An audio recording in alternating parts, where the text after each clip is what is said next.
Hello friend, পোনপ্ৰথমে মই মোৰ ইউটিউব চেনেলটোলৈ সকলোকে স্বাগতম জনাইছোঁ। ফ্ৰেণ্ড, ময়ো 2017-19 চনৰ ইছান উদয় স্কলাৰশ্বিপৰ এজন আবেদনকাৰী হয়। কিন্তু বৰ্তমান মই ইছান উদয় স্কলাৰশ্বিপত যিটো নেশ্যনেল স্কলাৰশ্বিপ পৰ্টেলত গৈ মই চাইছোঁ যে পে'মেণ্ট ৰিজেক্টেড বাই এজেঞ্চি। অৰ্থাৎ এইটো মোৰ ক্ষেত্ৰতে হোৱা নাই, সকলো ষ্টুডেণ্টৰ ক্ষেত্ৰতে এইটো হৈছে। সেইকাৰণে মই এটা ভিডিঅ' লৈ আনিছোঁ আপোনালোকৰ কাৰণে। এই ভিডিঅ'টো আপোনালোকক যথেষ্ট কিছু পৰিমাণে হ'লেও সহায় কৰিব। গতিকে মোৰ ভিডিঅ'টো স্কিপ নকৰিব, প্ৰথমৰ পৰা শেষলৈ চাব। কাৰণ ময়ো সেইজন তাৰ আবেদনকাৰী হয়, সেইকাৰণে মই যথেষ্ট চিন্তিত হৈ পৰিছিলোঁ। কিন্তু এতিয়া মই এই চিন্তা মনৰ পৰা কিছু আঁতৰাই দিছোঁ, কাৰণ ইয়াৰ মই কিছু সমাধান পাই গৈছোঁ। গতিকে ভৰা প্লেন আমি ভিডিঅ'টোলৈ যাওঁ। ইছান উদয় স্কলাৰশ্বিপৰ যদি আপুনি বা কোনো যদি আবেদনকাৰী হয়, আপোনালোকে এনেকৈ চেক কৰিব। অৰ্থাৎ ফাৰ্ষ্টত যিকোনো এখন ক্ৰম বা ব্ৰাউজাৰত যাওঁ, যিকোনো এখন ব্ৰাউজাৰত যাব, ক্ৰম বা গুগল। মই এনেদৰে চাৰ্চ কৰিছোঁ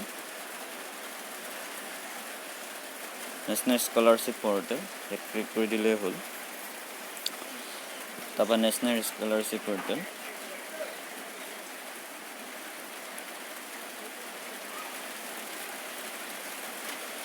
য়েছ। তাৰপিছত লগ ইন অপশ্যনটো ক্লিক কৰিছোঁ। আপোনালোকে যদি 2019-20 চনৰ হয়তো প্ৰেছ 2019-22 ক্লিক কৰিব, যিটো মই প্ৰেছ 2018-19 হয়, গতিকে ইয়াতে ক্লিক কৰিছোঁ। আৰু ইয়াত এতিয়া আপোনালোকে যিটো দেখিছে, আপোনালোকৰ এপ্লিকেশ্যন ID, আপোনালোকৰ যিখন অনলাইনৰ যিখন ফৰ্ম এইখন, আৰু তাত ডেট অফ বাৰ্থটো হ'ব পাছৱৰ্ড। আপোনালোকে কোনো চিন্তা কৰিব নালাগে, আপোনাৰ যিটো ডেট অফ বাৰ্থ দিয়া আছে সেইটো হ'ব পাছৱৰ্ড। কিন্তু মই মোৰ পাছৱৰ্ডটো চেঞ্জ কৰিছোঁ। চেঞ্জ কৰি ল'ব পাৰে আপোনালোকৰ পাছৱৰ্ডটো।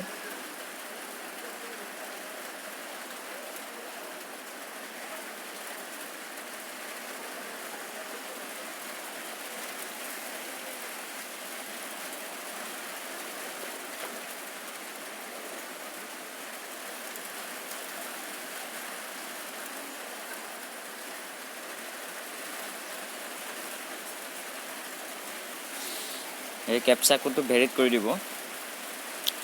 ৱেলকাম ডিপ'জিট মিলি আপোনালোকে যিটো দেখিছে, application send PMS for payment, অৰ্থাৎ PMSলৈ পে'মেণ্ট, অৰ্থাৎ টোকেন নাম্বাৰো হৈ গ'ল। কিন্তু ৰেছপন্স ফ্ৰম PMSৰ পৰা যিটো এটা ৰেছপন্স আহিছে, scholarship payment details has been accepted by PMS for the payment processing. অৰ্থাৎ যিবিলাক ফ্ৰেণ্ডৰ এনেকুৱা যদি ষ্টেটাছ দেখুৱাই আছে, কম্পালচৰি পইচা সোমাবই। কাৰণ এইটো মই কোৱা কথা নহয়, অৰ্থাৎ মোৰ ওপৰৰ যিবিলাক বেছ, সিহঁতক মই ভালকৈ দিছোঁ যে মোৰ ফ্ৰেণ্ড বা জুনিয়ৰ হ'লেতো কিছু ফ্ৰেণ্ড হয়, সেইটো হাৰ্ডলৈ দিছোঁ। এনেকৈ যদি শ্ব' কৰি থাকে, আপোনালোকৰ চিন্তাৰ কোনো প্ৰয়োজন নাই। আৰু এতিয়া মই যাম PMSলৈ। PMS এনেদৰে চাৰ্চ কৰিছোঁ। তাৰপৰা ওপৰতে ক্লিক কৰিছোঁ। চ'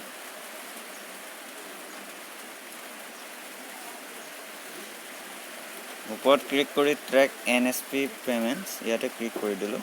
আপোনালোকে বেংক একাউণ্ট নাম্বাৰটো দি চেক কৰিব পাৰে, ইণ্টাৰ একাউণ্ট নাম্বাৰ বেংক আপোনালোকে বা ইণ্টাৰ NSP এপ্লিকেশ্যন ID এইটো চেক কৰিব পাৰে। বেংকৰ নামটো মই চিলেক্ট কৰিলোঁ, ইউনাইটেড বেংক অফ ইণ্ডিয়া হ'ল। আৰু একাউণ্ট নম্বৰ 646010485210। য়েছ। তাৰপিছত ইয়াত কেপচা কোডটো মই ভেৰিফাই কৰি দিম।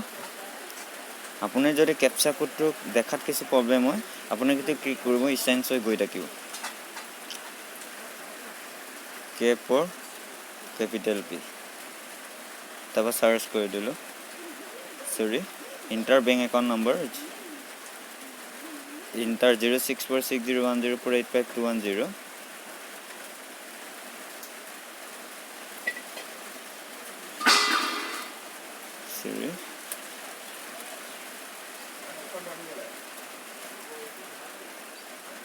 ইউনাইটেড বেংক অফ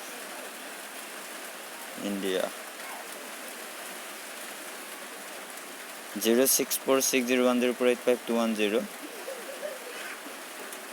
তাৰপৰা সাৰ্চ কৰিম যেটা আপোনালোকে দেখিছে আপোনালোকে দেখা নম্বৰটো আছে আৰু scheme name university grant commission কিন্তু এইটো মেইন কথা চক আপোনালোকে পেমেণ্ট পাই ৰিজেক্টেড বাই এজেঞ্চি অৰ্থাৎ এইটো মোৰ ক্ষেত্ৰতে হোৱা নাই অপৰ ফ্ৰেণ্ডৰ ক্ষেত্ৰতে হৈছে চাগে 2019 চনৰ যিবিলাক কেণ্ডিডেট কিন্তু ইয়াৰ মই এটা সলিউশন পাই গৈছোঁ মই ওপৰ বেষ্টৰ যিবিলাক ষ্টুডেণ্ট বা জুনিয়ৰলৈ হওক সিহঁতৰ মোৰ ফ্ৰেণ্ড হিচাপে কথা পাতিব পাৰে সিহঁতৰ ভাষাটো লৈ দিছোঁ যে কি কাৰণে পেমেণ্ট পাই ৰিজেক্টেড বাই এজেঞ্চি অৰ্থাৎ সিহঁতৰ ক্ষেত্ৰতো এইটো ফাৰ্ষ্ট হৈছিল বুলি কৈছে যে আপোনালোকক মই প্ৰমাণ সহকাৰে দেখুৱাই দিম সিহঁতৰ ক্ষেত্ৰতো হৈছিল মোৰ ফ্ৰেণ্ড এজনে স্ক্ৰীনশ্বট মাৰি মোক দি দিছে এইটো চক ন' ইয়ৰ পেমেণ্টছ চক আপোনালোকে ইয়াত ফাৰ্ষ্টত ফেইল দেখুৱাইছে তাৰ দ্বিতীয়বাৰ কি দেখুৱাইছে ছাকচেছ অৰ্থাৎ প্ৰথম ফেইল হ'বই আৰু ছেকেণ্ড বাৰ ছাকচেছ হ'বই অৰ্থাৎ আপোনালোকৰ যিবিলাক ষ্টুডেণ্টৰ বা যিবিলাক ফ্ৰেণ্ডৰ scholarship amount send to PMS দেখুৱাই আছে অৰ্থাৎ তেওঁলোকে 100% গেৰাণ্টি এইখিনি পইচা পাবই কিন্তু আপোনালোকে তাৰ কাৰণে কিছু কাম কৰিব লাগিব যদি ইয়াত পেমেণ্ট পাই ৰিজেক্টেড বাই এজেঞ্চি বা এনেকৈ দেখুৱাই বা পিছৰ বাৰ ছাকচেছ নহয় ফেইল হ'ব পাৰে কি কাৰণে ফেইল হয় ইয়াৰ মই মেইন ৰিজনটো কৈ দিছোঁ আপোনালোকক যে ইয়াৰ মেইন ৰিজনটো হ'ল আপোনাৰ যদি CSPত এটা একাউণ্ট আছে তাত কম্পিউটাৰ ছাৰ্ভিচ চেণ্টাৰ CSP যিবিলাক গাঁৱলীয়া বেংক তাৰ ট্ৰেনজেকশ্যন লিমিটটো যথেষ্ট কম হয় ট্ৰেনজেকশ্যন লিমিট সিহঁতৰ 30,000 বা তাতকৈ কম হয় গতিকে যিটো নেশ্যনেল স্কলাৰশ্বিপ যেনে পোষ্ট মেট্ৰিক প্ৰি মেট্ৰিক বা ইছান উদয় স্কলাৰশ্বিপ ইহঁতৰ এমাউণ্টটো হায়াৰ হয় 54 বা 78,000 হয় গতিকে ট্ৰেনজেকশ্যন লিমিটটো যদি কম হয় আপোনাৰ যিটো পইচা এইটো ফেইল হ'বই 100% এইটো ফেইল হ'ব গতিকে আপোনালোকক জনাইতো যে আপোনাৰ যদি একাউণ্ট যদি CSP হয় আপুনি মেইন বেংকলৈ ট্ৰেন্সফাৰ কৰি লওক আপুনি ফাৰ্ষ্টত বেংকত যাওক তাত এখন ফৰ্ম পাব ফৰ্মখন ফিল আপ কৰি আপুনি মেইন বেংকলৈ ট্ৰেন্সফাৰ কৰি লওক নহ'লে আপোনাৰ 2017ৰ নিচিনা কণ্ডিশ্যন হ'ব আৰু দ্বিতীয়টো হ'ল আপোনাৰ যদি একাউণ্টখন ক্ল'জ হৈ থাকে অৰ্থাৎ KYC ন' ইয়ৰ কাষ্টমাৰ অৰ্থাৎ KYC যদি পৰি থাকে আপোনাৰ তেতিয়াও ফেইল হয় এইটো মোৰ আগৰ ফ্ৰেণ্ডবিলাকে কৈছে যে মোতকৈ যিবিলাক জুনিয়ৰ এইটো মই ভালকৈ দিছোঁ আৰু মই এদিন